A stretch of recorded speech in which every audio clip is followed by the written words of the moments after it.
అయోధ్యలో రాముడికి ప్రాణప్రతిష్ఠ జరిగిన రోజు దేశమంతా రామనామాన్ని జపించింది. భక్తి భావంతో తడిసిపోయింది.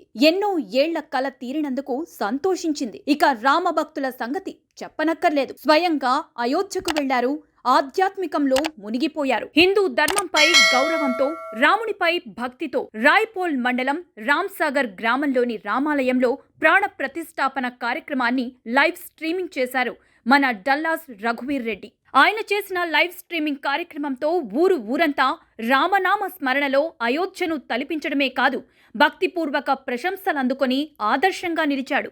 జనవరి 22న అయోధ్యలో రామమందిరం ప్రారంభోత్సవం జరుపుకుంది.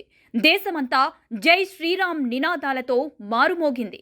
ఇసుక వేస్తే రాలనంత జనం అయోధ్యకు చేరుకుని రాముడి ప్రాణ ప్రతిష్టను కల్లారా చూసి తరించిపోయారు. అయితే ఆ ప్రసార దృశ్యాలను ఫోన్లలో చూసి ఆనందించిన వారు ఉన్నారు. కానీ డల్లాస్ రఘువీర్ రెడ్డి మాత్రం వినూత్నంగా ఆలోచించి రాయపోలు మండలంలోని రామ్సాగర్ గ్రామంలో రామమందిరం ప్రారంభోత్సవం సందర్భంగా ఉత్సవ ప్రత్యక్ష ప్రసార కార్యక్రమం ఏర్పాటు చేశాడు. పెద్ద సైజ్ స్క్రీన్ పై రామ విగ్రహ ప్రాణ ప్రతిష్ఠ చూసి ఊరంతా మహదానందంలో మునిగిపోయారు. భక్తి భావంతో పొంగిపోయారు. కార్యక్రమం అనంతరం అన్నదానం కార్యక్రమం జరిగింది. ఆ రోజు అయోధ్యను తలపించిన రామ్సాగర్ గ్రామం చుట్టుపక్కల ప్రాంతాల్లో ఎప్పటికీ మరిచిపోలేని ప్రత్యేకతను తెచ్చుకుంది. కార్యక్రమాన్ని నిర్వహించిన డల్లాస్ రఘువీర్ రెడ్డికి ఎనలేని ప్రశంసలు దక్కాయి.